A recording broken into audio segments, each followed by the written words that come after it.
بسم اللہ الرحمن الرحیم۔ السلام علیکم ورحمۃ اللہ وبرکاتہ۔ امید ہے سب دوست خیریت سے ہوں گے۔ اللہ آپ اور ہمیں آسانی عطا کریں۔ آج کچھ 2-3 میں آپ کو نصیحت آموز واقعات سناتا ہوں، امید ہے آپ کو پسند آئیں گے۔ پہلا واقعہ ہے، ہمارے گاؤں میں ایک بزرگ ہوا کرتے تھے۔ انہیں باغبانی کا بے انتہا شوق تھا۔ انہوں نے جوانی میں درختوں سے محبت کا شوق پالا اور آخری عمر تک درختوں کے ساتھ اپنی محبت کو نبھاتے رہے۔ میں جب بھی ان کی خدمت میں حاضر ہوتا، وہ نہایت عاجزی اور محبت سے پیش آتے۔ میں نے ایک دن بابا جی سے عرض کی، میں جب بھی آپ سے ملتا ہوں، آپ کا حسن اخلاق اور عاجلہ ظرفی مجھے بہت متاثر کرتی ہے۔ آپ کو جاننے والا ہر ایک آپ کی اس خصوصیت کی دل سے تعریف کرتا ہے۔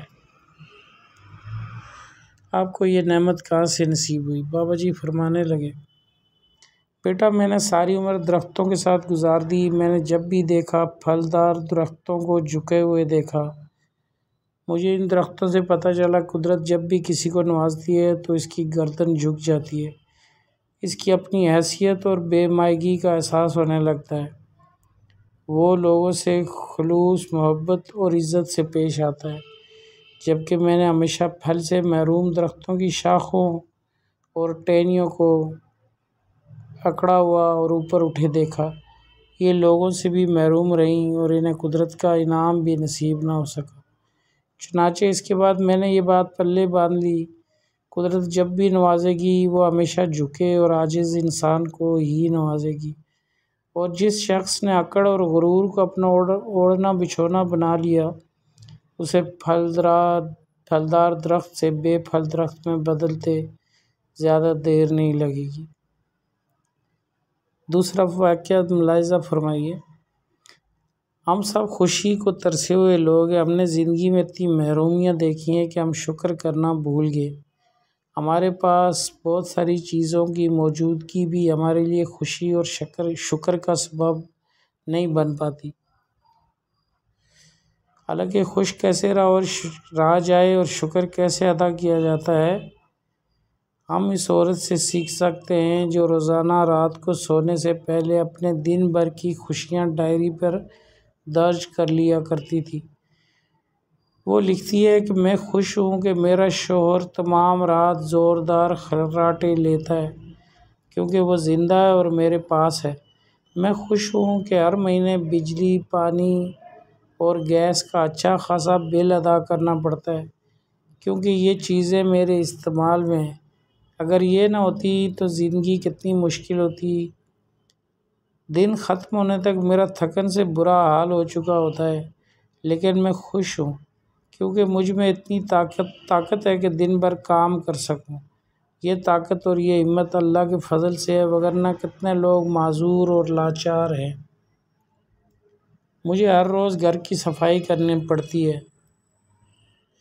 میں روزانہ جھاڑو پونچھا بھی کرتی ہوں، لیکن وہ لوگ بھی تو ہیں جن کے پاس اپنا ذاتی گھر ہی نہیں، جو در در کی ٹھوکریں کھانے پر مجبور ہیں، جنہیں کیمپوں اور جھونپڑیوں میں رہ کر گزارا کرنا پڑتا ہے۔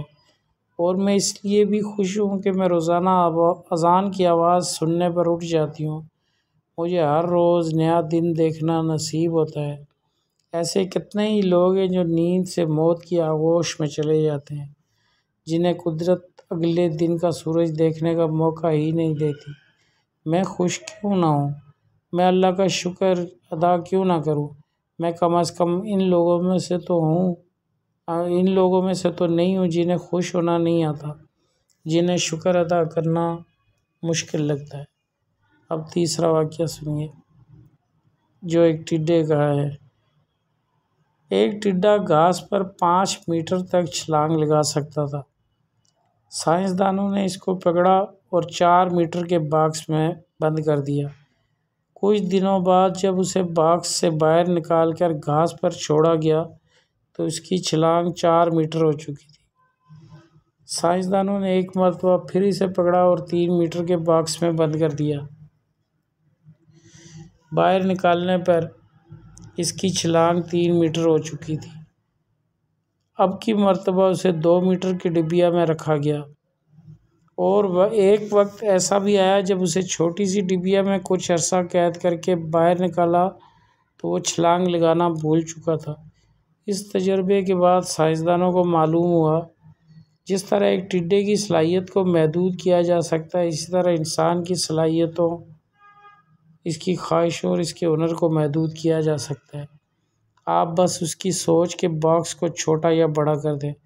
آپ جب اپنے ذہن کو پیسہ کمانے کے لیے کام پر لگا دیں گے تو آپ کا ذہن پیسہ کمانے کے طریقے کھوجنا شروع کر دے گا، اور ایک وقت ایسا بھی آئے گا جب آپ کے اندر خواب کو حقیقت میں بدلنے کی صلاحیت موجود ہوگی۔ لیکن اگر اسی ذہن کو بجلی گیس کے بلوں تک محدود کر دیا جائے یا بس بچوں کے خرچوں اور اسکول کی فیسوں کی فکر کرنا شروع کر دے تو ظاہر سی بات ہے آپ بلوں اور فیسوں تک ہی چھلانگ لگا سکیں گے۔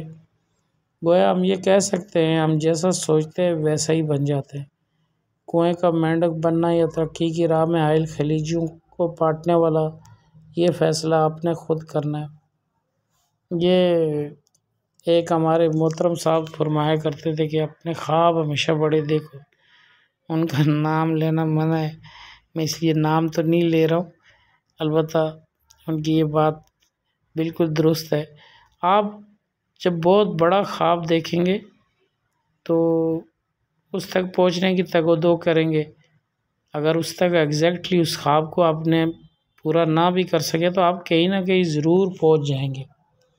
اب بندہ سوچے ہی اتنا کہ یار بس چلو یار 500 روپیہ 1000 روپیہ آ جائے تو میرا دن گزر جائے گا، تو بس وہ اسی تک محدود رہے گا۔ اب اس کے لیے یہ نہیں ہے کہ آپ نے کوئی غلط راستہ اختیار کرنا ہے، آپ محنت سے بھی کر سکتے ہیں۔ انشاءاللہ ہم آپ سب محنت کریں گے، اپنے بڑے خواب دیکھیں گے اپنی زندگی کے بارے میں۔